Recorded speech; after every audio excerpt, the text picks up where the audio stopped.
இந்த OnePlus Nord 4 குடுக்குற காசுக்கு வர்த்தான ஃபோனா? இந்த வீடியோவில் இந்த ஃபோனோட பர்ஃபார்மன்ஸ், பேட்டரி, கேமரா, ஹீட்டிங்கு எல்லாத்தையுமே பார்க்கறது மட்டும் இல்லாமல் இந்த ஃபோனை வாங்கலாமா வேணாமன்றதையும் தெளிவாக பார்க்க போகிறோம். அது மட்டும் இல்லாமல் ஒரு முக்கியமான இன்ஃபர்மேஷனை இந்த வீடியோ எண்டில் ஷேர் பண்ணியிருக்கேன். அதையும் மறக்காமல் பார்த்து முடிச்சிருங்க. இப்போ வீடியோ ஸ்டார்ட் பண்ணிடலாம். இந்த ஃபோனில் டிஸ்பிளே பார்க்க வந்தோம்னா ரொம்ப நாள் கழிச்சு ஃப்ளாட் டிஸ்பிளேவை இந்த பிரைசிங்கில் இப்போ கொண்டு வந்திருக்காங்க. அது மட்டும் இல்லாமல் இங்கே உங்களுக்கு 6.74 இன்ச்க்கான 1.5K ரெசல்யூஷனில் AMOLED டிஸ்பிளே தான் கொடுத்திருக்காங்க. இதோட பிரைட்னஸ் இன்டோர் அண்ட் அவுட்டோர் ரெண்டுலயுமே சிறப்பா மேனேஜபிளா தான் இருந்துச்சு. இங்க நம்பர்ஸ்னு பார்த்தோம்னா உங்களுக்கு ஹை பிரைட்னஸ் மோட்ல 1100 nits வரையும் போகும். உங்களுக்கு பீக் பிரைட்னஸா 2150 nits வரையும் கொடுத்திருக்காங்க. இது ஓரளவுக்கு நல்லாவே இருந்துச்சு. அப்புறம் இந்த போன்ல உங்களுக்கு 120 Hz கான ரிஃப்ரெஷ் ரேட் வந்து ரொம்பவே ஸ்மூத்தா ரன் ஆச்சு.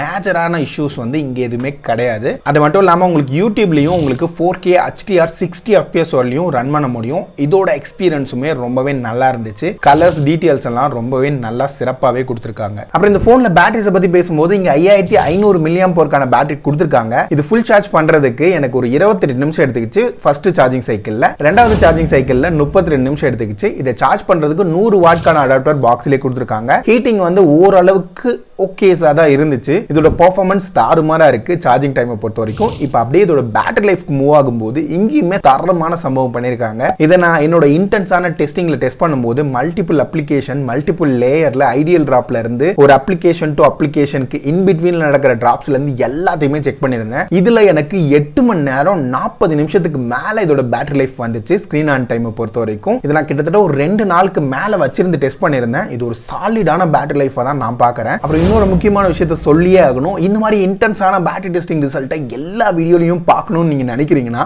சப்ஸ்கிரைப் பட்டனை மறக்காம ஹிட் பண்ணிட்டு உங்க ஃப்ரெண்ட்ஸுங்களுக்கும் ஷேர் பண்ணிக்கோங்க. இப்போ இதோட பெர்ஃபார்மன்ஸ் சைடு வரும்போது இதுல பாசிட்டிவ்ஸும் இருக்கு, நெகட்டிவ்ஸும் இருக்கு. ஃபர்ஸ்ட் இங்க Snapdragonோட 7+ Gen 3ன்ற ஒரு ப்ராசஸர் யூஸ் பண்ணிருக்காங்க. இது வந்து 8 Gen 2க்கு ஓரளவுக்கு ஈக்குவலா பெர்ஃபார்ம் பண்ணும். ஆனா ரே ட்ரேசிங் மாதிரியான சப்போர்ட்லாம் கிடையாது. ஆனா இந்த போன்ல உங்களுக்கு AnTutu ரன் பண்ணும்போது எனக்கு 1 மில்லியன்ல இருந்து 1.1 மில்லியன் வரையிலான ஸ்கோர் தான் கிடைச்சிச்சு. பேசிக்கா 7+ Gen 3ல இருந்து வர ஸ்கோர்ஸை கம்பேர் பண்ணும்போது இது கம்மியா தான் இருக்கு. ஒரு 20% கீழே தான் இதோட பெர்ஃபார்மன்ஸ் கிடைக்குது. அது மட்டும் இல்லாம இதோட கிக்பென் ஸ்கோர், 3D மார்க்கோட ஸ்ட்ரெஸ் டெஸ்ட் இது எல்லாமே இந்த செக்மெண்ட்டுக்கு நல்லா சாலிடாவே இருக்கு. தெர்மல் த்ராட்லிங்ல எனக்கு ஒரு 75% வரையிலான ஸ்டெபிலிட்டி கிடைச்சிச்சு. இந்த ப்ராசஸருக்கு இது ஓரளவுக்கு ஓகேஸான பெர்ஃபார்மன்ஸா எடுத்துக்கலாம். இது ரியல் லைஃப்ல வரும்போது உங்களுக்கு பெரிய அளவுக்கான பிரச்சனைகள்லாம் இல்லவே இல்லை. முக்கியமா கேமிங் விளையாடும் போது பேட்டில் கிரவுண்ட்ல உங்களுக்கு ஸ்மூத்ல 90 FPS வரையும் புஷ் பண்ண முடியும். அப்புறம் HDR இந்த மாதிரியான மோட்ல எக்ஸ்ட்ரீம் வரையும் புஷ் பண்ண முடியும். இங்க கேம் பிளே ரொம்பவே சிறப்பா இருந்துச்சு. முக்கியமா நான் இன்டென்ஸா எவ்வளவோ புஷ் பண்ணியுமே ஹீட்டிங் வந்து ஒரு 38-39க்கு மேல கிராஸ் ஆகவே இல்லை. ஆனா உங்களுக்கு மெட்டல் பாடி அப்படின்றதுனால கண்டிப்பா ஹீட்டிங் வந்து டச் பண்ணும்போது ஃபீல் ஆகுது. அதுக்கடுத்து உங்களுக்கு COD வந்தோம்னா இங்கேயுமே 90 FPS கான சப்போர்ட் கொடுத்துருக்காங்க. கேம் பிளே எக்ஸ்பீரியன்ஸ் தாறுமாறா இருந்துச்சு. அதுல பெரிய விதமான குறைகள்லாம் இல்லவே இல்லை. அப்புறம் நார்மல் டே டு டே லைஃப்லயும் இதோட பெர்ஃபார்மன்ஸ் தாறுமாறா இருந்துச்சு. இதோட அனிமேஷன்ஸா இருக்கட்டும், இதோட அப்ளிகேஷன் ஓப்பனிங் க்ளோசிங் எல்லாமே நல்லா இருந்துச்சு. ஸோ பெர்ஃபார்மன்ஸ்ல நல்லா கொடுத்துருக்காங்க. ஆனா பெஞ்ச்மார்க் ரிசல்ட்ல ஒரு தடுமாற்றம் தெரிய தான் செய்யுது. அப்புறம் இங்க பெர்ஃபார்மன்ஸ் பத்தி பேசும்போது இங்க ஸ்டோரேஜ் ஸ்பீட பத்தியும் பேசியே ஆகணும். இங்க உங்களுக்கு பேஸ் வேரியன்டான 8GB 128GB வேரியன்ட்ல உங்களுக்கு UFSல 3.1 சப்போர்ட் தான் இருக்கு. ஆனா உங்களுக்கு 8256GB எல்லாம் போயிட்டீங்கன்னா உங்களுக்கு UFSல 4.0 சப்போர்ட் இருக்கிறது மட்டும் இல்லாம இதோட ஸ்டோரேஜ் ஸ்பீட்லாம் தாறுமாறா கொடுத்திருக்காங்க. லாஸ்ட் டைம் அந்த கான்ட்ரோவர்சியில மாட்டினதுனாலே என்னமோ தெரியல, தரமான ஸ்பீட் தான் இந்த போன்ல உங்களுக்கு கிடைக்குது. அப்புறம் இந்த போன்ல நெட்வொர்க் சைடு வரும்போது இங்க உங்களுக்கு 9 5G பேண்ட்கான சப்போர்ட் கொடுத்திருக்காங்க. இங்க நெட்வொர்க் ஸ்பீடுமே ரொம்பவே சிறப்பா இருந்துச்சு. பெரிய அளவுக்கான கால் டிராப்ஸும் நான் ஃபேஸ் பண்ணவே இல்லை. இது இல்லாம உங்களுக்கு ப்ளூடூத்ல 5.4 வெர்ஷன் இருக்கு. வைஃபைல 6 கான சப்போர்ட் கொடுத்திருக்காங்க. அப்புறம் ரெகுலரா வர எல்லா சென்சார்கான சப்போர்ட்டும் இருக்கு. இங்க உங்களுக்கு ஃபிங்கர் பிரிண்டோட பொசிஷன் பாட்டம்ல தான் இருக்கு. இது ரொம்பவே கன்வீனியன்ட்டா இருந்துச்சு. இதோட ஃபேஸ் அன்லாக்கோட பெர்ஃபார்மன்ஸும் ரொம்பவே சிறப்பா இருந்துச்சு. அது மட்டும் இல்லாம இங்க உங்களுக்கு IR பிளாஸ்டரோட சப்போர்ட் இருக்கிறதுனால இந்த போனை நீங்க ரிமோட்டாவும் யூஸ் பண்ணலாம். இன்னொரு ஸ்பெஷலான ஃபீச்சர், இந்த போன்ல உங்களுக்கு NFC சப்போர்ட்டும் இருக்கிறதுனால கார்ட்லெஸ் பேமெண்ட்டும் அசால்ட்டா பண்ண முடியும். அப்புறம் இந்த போன்ல உங்களுக்கு 2 ஸ்பீக்கர்கான சப்போர்ட் இருக்கு. இதோட டுவல் ஸ்பீக்கரோட குவாலிட்டி தரமா இருக்கு. சாங்ஸ்லாம் நல்லா டீடைல்ஸா பஞ்சியாவே இருக்கு. அதுல பெரிய பிரச்சனைகள்லாம் இல்ல. அப்புறம் இந்த போன்ல பில்ட் குவாலிட்டியை பத்தி பேசும்போது இங்க ஓவராலா அலுமினியம் ஃப்ரேம்ல தான் கொடுத்திருக்காங்க. இந்த சைட் ஃப்ரேமும் அலுமினியம் தான். பேக்ல உங்களுக்கு அலுமினியம் பிளஸ் கிளாஸ் இன்ஃபியூஷன் கொடுத்திருக்காங்க. இந்த டிசைன் ரொம்பவே அட்ராக்டிவா இருக்கு. என்ன உங்களுக்கு உங்களுக்கு நல்லாவே ஸ்லிப்பரியா இருக்கு. அதுக்கு அடுத்தது ஹோல்டு பண்றதுக்குலாம் ஓரளவுக்கு கம்ஃபர்டபுளா தான் இருக்கு. ஆனா வெயிட் மேனேஜ்மெண்ட் ஈவனா இருக்கு, இருந்தாலும் அதிகமா இருக்கு. இது ஒரு 200 கிராம்க்கான வெயிட் இந்த போன்ல கொடுத்திருக்காங்க. இங்க ஐபி ரேட்டிங்கை பொறுத்த வரைக்கும் IP65 ரேட்டிங் கொடுத்திருக்காங்க. தண்ணியில போட்டு விளையாடுறதுக்கான ரேட்டிங் இது கிடையாது. அப்புறம் இந்த போன்ல ஃப்ரண்ட்ல உங்களுக்கு பாண்டா கிளாஸ்க்கான ப்ரொடெக்ஷன் கொடுத்திருக்காங்க. இங்க உங்களுக்கு ஓவர்வியூன்னு பார்த்தோம்னா டாப்ல உங்களுக்கு செகண்டரி மைக், செகண்டரி ஸ்பீக்கர், அப்புறமேட்டு உங்களுக்கு ஐஆர் பிளாஸ்டர் இருக்கு. உங்களுக்கு லெஃப்ட் சைடுல அலர்ட் ஸ்லைடரை இன்னுமே ரீட்டைன் பண்ணிருக்காங்க.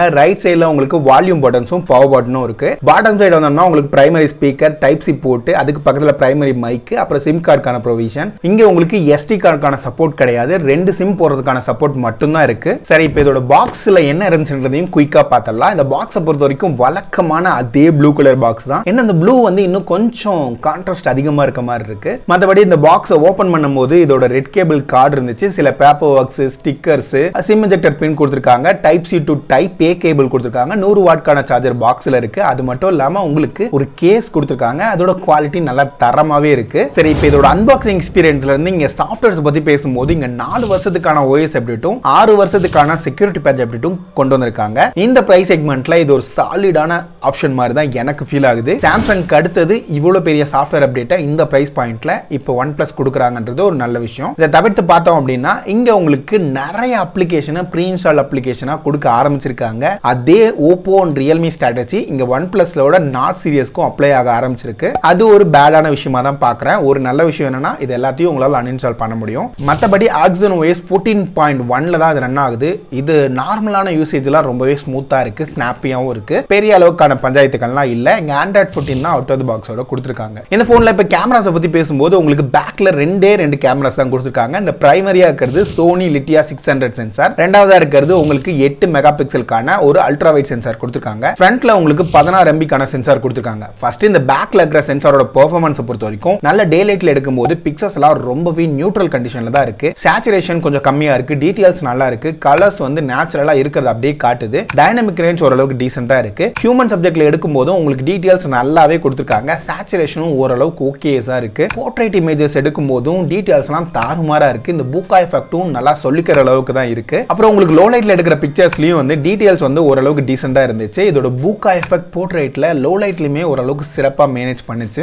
இப்போ ரெண்டாவதா இருக்கிற அல்ட்ரா வைட் சென்சாரோட பெர்ஃபார்மன்ஸ் பொறுத்த வரைக்கும் பிரைமரி சென்சார் அளவுக்கு இல்லைனாலும் ஓரளவுக்கு டீசென்ட்டா மேனேஜபிளா கொடுத்திருக்காங்க. ஆனா பெரிய அளவுக்கான எதிர்பார்ப்புகள் அல்ட்ரா வைட்ஸ்ல வச்சுக்காதீங்க. இப்போ ஃப்ரண்ட் கேமராவோட பெர்ஃபார்மன்ஸ் பொறுத்த வரைக்கும் டே லைட்ல எடுக்கும்போது ஓரளவுக்கு டீசென்ட்டான பிக்சர்ஸ் கொடுக்குது. ஆனா இந்த செக்மெண்ட்ல இருக்கிற மற்ற போன்ஸை கம்பேர் பண்ணும்போது ஃப்ரண்ட் கேமரா இன்னும் கொஞ்சம் காம்படிட்டிவா இருந்திருக்கலாம்.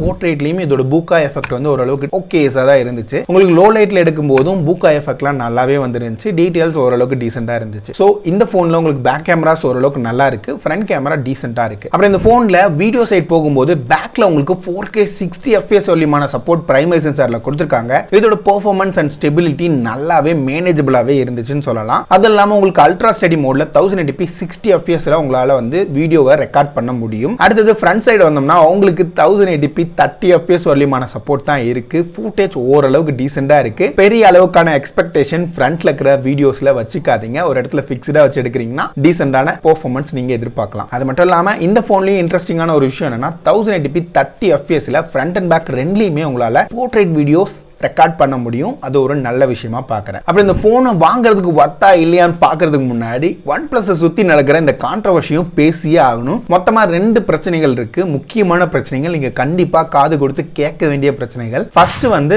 Mother board complaint. இப்போ ரீசெண்டாக OnePlusோட 9 சீரியஸ் அண்ட் 10 சீரியஸ்ல முக்கியமா 10 சீரியஸ்ல சாஃப்ட்வேர் அப்டேட்டுக்கு பின்னாடி நிறையவே வந்துட்டு இருக்குது. இதை கண்டிப்பா OnePlus அட்ரஸ் பண்ணியே ஆகணும். நீங்க இதுக்கு மேல எந்த ஒரு ஸ்மார்ட் போனா இருந்தாலும் சரி, OnePlusஆ இருந்தாலும் சரி, மற்ற பிராண்ட்ஸா இருந்தாலும் சரி, ஒரு சாஃப்ட்வேர் அப்டேட் வருதுன்னா வெயிட் பண்ணி பார்த்துட்டு எந்த பிரச்சனையும் இல்லைன்றது மைண்ட்ல ஏத்திக்கிட்டு அப்புறமா அப்டேட் பண்ணுங்க. இல்லைன்னா கஷ்டப்படுறது நம்ம தான். அவங்க சொல்யூஷன் தருவாங்களா இல்லையான்னு தெரியறதுக்கு முன்னாடி நம்ம கொஞ்சம் பார்த்து சூதானமா இருந்துக்கணும்ன்ற லெவலுக்கு தான் தோணுது. அது மட்டும் இல்லாம ரெண்டாவது கம்ப்ளைண்ட் கோடு விளற கம்ப்ளைண்ட் டிஸ்பிளேல. இதை பொறுத்த வரைக்கும் OnePlus ஒரு நல்ல மெஷர் தான் எடுத்திருக்காங்க. லைஃப் டைம் ஸ்கிரீன் ரிப்ளேஸ்மெண்ட் வாரண்டின்னு சொல்லிட்டு ரீசெண்டான மாடல்ஸ்க்குலாம் அப்டேட் பண்ணிருக்காங்க. ஆனா வரப்போற மாடல்ஸ்ல இது கண்டிப்பா வராதுன்றதுக்கான எந்த ஒரு சாத்தியமும் இல்லை. இவங்கள்ட்ட மட்டும் கிடையாது, எல்லா பிராண்ட்ஸ்லயுமே இந்த கோடு விளற பிரச்சனைகள் வந்துகிட்டே தான் இருக்கு. இது எல்லா பிராண்ட்ஸுமே கூடிய சீக்கிரம் அட்ரஸ் பண்ணி இதுக்கு ஒரு முடிவுக்கு கொண்டு வந்தா நல்ல விஷயமா இருக்கும்னு நான் நினைக்கிறேன். சரி, ஃபைனலா இதோட பிரைசிங்கை பொறுத்த வரைக்கும் 8GB 128GB வேரியன்ட் சில கார்டு ஆஃபர் கூப்பன் டிஸ்கவுண்ட்லாம் போக இன்னைக்கு டேட்டுக்கு 26,000 ரூபாய்க்கு சேல் பண்ணிட்டு இருக்காங்க.